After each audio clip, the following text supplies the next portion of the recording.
Assalamualaikum warahmatullahi wabarakatuh dan selamat siang.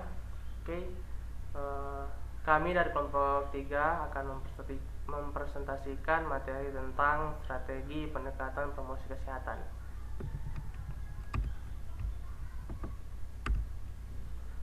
Nah, strategi pendekatan promosi kesehatan. Yang pertama, pengertian strategi promosi kesehatan. Pengertian strategi promosi kesehatan yaitu teknik atau cara bagaimana mencapai atau mewujudkan tujuan promosi kesehatan tersebut secara efektif dan efisien. Nah, tentunya secara maksimal dan juga hemat tenaga, uang, waktu dan lain-lain seperti itu. Nah, berbicara tentang strategi itu seperti sebuah rencana yang sudah tersusun. Nah, seperti itu. Apalagi tentang strategi promosi kesehatan ini, tentunya sudah tersusun mengenai strategi promosi kesehatan. Sebentar akan dijelaskan oleh teman kelompok kami mengenai strategi-strategi promosi kesehatan itu bagaimana. Oke. Nah, selanjutnya akan dijelaskan oleh teman kelompok kami.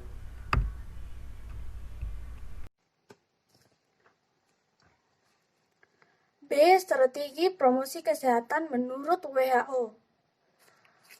Menurut WHO 1994, promosi kesehatan terdiri dari 3 hal. Yang pertama adalah advokasi.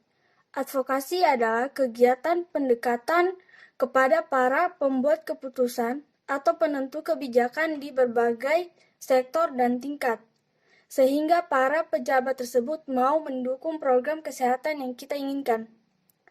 Yang kedua, dukungan sosial. Strategi dukungan sosial ini adalah suatu kegiatan untuk mencari dukungan sosial melalui tokoh-tokoh masyarakat. Strategi ini juga dapat dikatakan sebagai upaya bina suasana. Yang terakhir, pemberdayaan masyarakat. Pemberdayaan masyarakat adalah strategi promosi kesehatan yang ditunjukkan langsung kepada masyarakat. Itu saja strategi promosi kesehatan menurut WHO. Selanjutnya akan dijelaskan oleh teman saya.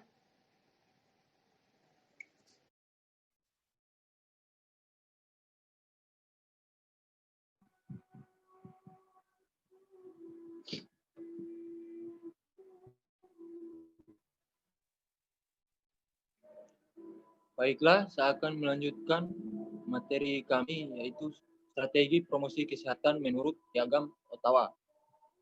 Yang pertama, kebijakan berwawasan adalah suatu strategi promosi kesehatan yang ditujukan kepada para penentu atau pembuat kebijakan agar mereka mengeluarkan kebijakan-kebijakan publik yang mendukung atau menguntungkan kesehatan. Dan yang kedua, lingkungan yang mendukung. Strategi ini ditujukan kepada para pengelola tempat umum, termasuk pemerintah kota, agar mereka menyediakan sarana prasarana atau fasilitas yang mendukung terciptanya perilaku sehat bagi masyarakat atau sekurang-kurangnya pengunjung di tempat-tempat umum tersebut.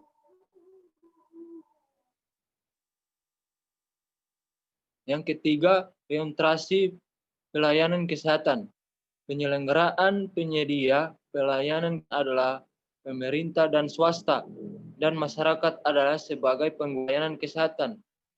Pemahaman semacam ini harus diubah, harus diorientasikan lagi bahwa masyarakat bukan sekedar pengguna atau penerima pelayanan kesehatan, tetapi sekaligus juga sebagai penyelenggara.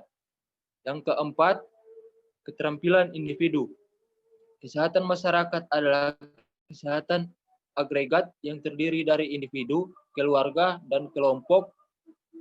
Oleh sebab itu, kesehatan masyarakat akan terwujud apabila kesehatan individu-individu, keluarga-keluarga, dan kelompok-kelompok tersebut terwujud.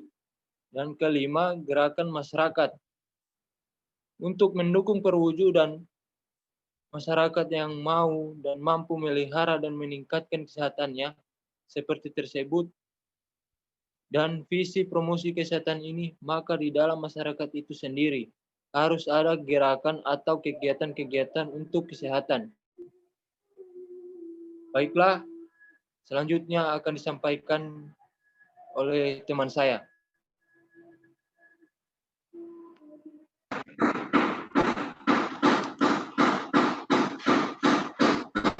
Baiklah, saya akan melanjutkan materi yaitu bagian D, pemilihan strategi Promkes. Yaitu yang pertama, ceramah. Dalam ceramah ada beberapa bagian. Yang pertama, bagian A, mudah digunakan tapi sulit kuasai. Bagian B, membagi informasi, memperbaharui pendapat, merangsang pemikiran berdasarkan pesan verbal. Bagian C, sasaran biasanya pasif, sedikit interaksi dengan narasumber atau peserta lainnya. Bagian kedua yaitu media massa yang terdiri atas saluran komunikasi yang menjangkau sasaran luas. Yang bagian B umumnya sasaran tidak atau sedikit usaha untuk menerima pesan. Bagian C, strategi ini tidak efektif karena pesan tidak dapat dikhususkan untuk sasaran tertentu. Bagian D, strategi ini efisien karena biaya yang murah dalam skala ekonomi. Contohnya, televisi, radio, koran, majalah.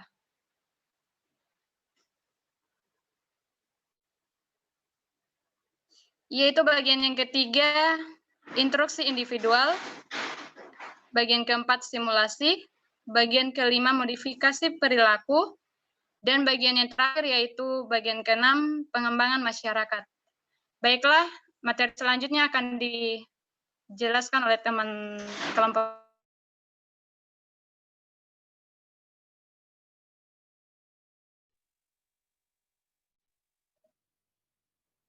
Baiklah, saya akan melanjutkan materi dari Saudara Melda. Bagian E, aturan dalam memilih strategi promosi kesehatan. Poin pertamanya, pilih minimal 3 strategi, misalnya strategi ceramah, ataupun dari media massa, dan lain-lainnya. Yang kedua, umumnya penggunaan media sering digunakan dalam promosi kesehatan. Yang ketiga, semakin lama program, semakin banyak strateginya. Yang keempat, dimulai dengan strategi yang paling murah dan sederhana. Yang kelima, semakin kompleks permasalahan perilaku yang akan diintervensi, semakin banyak strategi yang digunakan.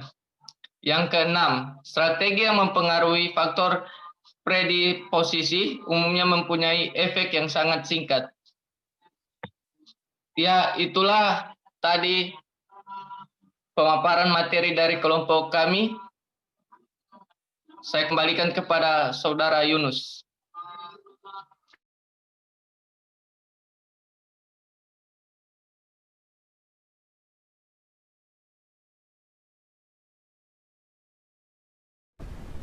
Oke, terima kasih.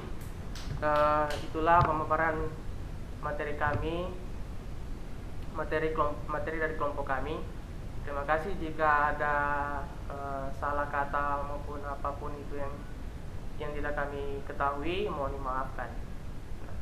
Kami menutup presentasi saat ini. Assalamualaikum warahmatullahi wabarakatuh dan selamat siang.